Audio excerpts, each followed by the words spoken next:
સુરતના પ્રખ્યાત મિસ પાણીપુરીના માલિકને અભિનેતા સલમાન ખાનની ફોર્મના નામે 15.1 કરોડ વળતરની માંગણી કરાતા તેઓ આશ્ચર્યમાં મુકાયા। મિસ પાણીપુરીની ઇન્સ્ટાગ્રામ પર મુકાયેલી જાહેરાતમાં સલમાન ખાનનો ફોટો મૂકેલો છે। તેવા ઈમેલ કરી 15 કરોડનું વળતર અને 1.25 લાખની લીગલ ફી મંગાઈ હતી। આ અંગે મિસ પાણીપુરીના માલિક જતીન દેસાઈએ સાયબર ક્રાઇમમાં ફરિયાદ નોંધાવી છે। સાયબર ક્રાઇમ બ્રાન્ચ દ્વારા મળતી માહિતી અનુસાર શહેરની પ્રખ્યાત મિસ પાણીપુરીના માલિક જતીન જશુભાઈ દેસાઈ પૂણા ગામ ટેકરા ફળિયા બસ કેમ્પસ ખાતે મિસ પાણીપુરી અને Jalpuri food India private company મિત્ર સાથે પાર્ટનરમાં ચલાવે છે। જતીન દેસાઈ કંપનીની જાહેરાત માટે ઇન્સ્ટાગ્રામ પર જલપુરીનું પેજ બનાવ્યું। આ પેજમાં કંપનીની વેબસાઇટ પર જાહેરાત મૂકી કે ઇન્સ્ટાગ્રામ ઉપર સલમાન ખાનના ફોટા સાથેની જાહેરાત મૂકી।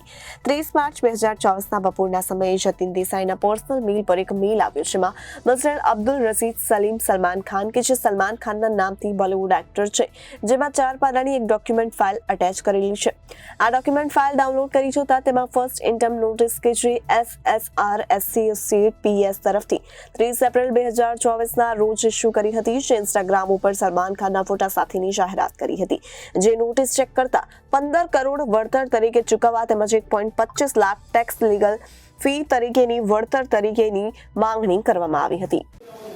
સાયબર ક્રાઇમ સેલ સુરત શહેર ખાતે પાછલા મહિનાઓમાં એક ફરિયાદ આવેલ હતી। સુરત ખાતે પાણીપુરી બનાવવાનો બિઝનેસ કરતી જલપોરી પ્રાઇવેટ કંપની લિમિટેડ તરફથી એક અરજી સુરત સાયબર ક્રાઇમ સેલ ખાતે આપવામાં આવેલ હતી। સદર જે કંપની છે તેમણે પોતાના ઇન્સ્ટાગ્રામ પેજ ઉપર સલમાન ખાનના ફોટોનો ઉપયોગ પોતાની કંપનીના પ્રમોશન માટે કરેલો હતો। ત્યારબાદ 30મી એપ્રિલના રોજ તેમને પોતાના કંપનીના જે માલિક જતીનભાઈ દેસાઈ છે તેમને પોતાના પર્સનલ મેલ ઉપર એક SSR private limited SSR associates તરફથી એક મેલ આવેલો હતો, જેની અંદર સલમાન ખાનના લીગલ એડ હોવાનું જણાવેલું હતું ને એના તરફથી એક નોટિસ આપવામાં આવેલી હતી કે સલમાન ખાનના ફોટાનો તમે ખોટી રીતના અને વિધાઉટ પરમિશન યુઝ કર્યો છે, એના માટે તમારે 15 કરોડ રૂપિયા કમ્પેન્સેશન આપવું પડશે, પ્લસ 1,25,000 ટેક્સ અને જે લીગલ સર્વિસીસ ફી છે એ પણ પે કરવી પડશે। સદર મેલ મળતા જે ફરિયાદી છે તેઓ થોડા ડરમાં આવી ગયા।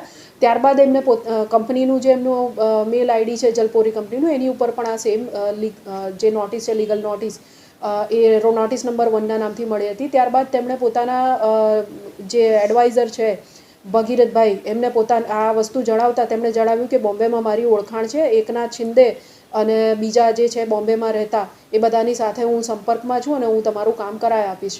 ત્યારબાદ થોડા દિવસો પછી આ વ્યક્તિએ જે જતીનભાઈ દેસાઈની મુલાકાત કરીને કહ્યું કે હવે મારે બોમ્બે વાત થઈ ગઈ છે, જો તમે લીગલ વેમાં કામ કરવા માંગતા હોય તો 15 કરોડ રૂપિયા ટેક્સ ભરવું, જે ફીસ છે ભરવી જ પડશે, અને જો તમે આ અનઓફિશિયલી કરવા માંગતા હોય બટ બારોબાર એકાઉન્ટમાં પૈસા આપવા માંગતા હોય તો 5 કરોડ રૂપિયા, અને જો તમે કેશમાં આપવા ઈચ્છતા હોય તો 1.5 કરોડ રૂપિયા તમારે અને પ્લસ ટેક્સીસ કે જે ફી હોય એ આપવી પડશે।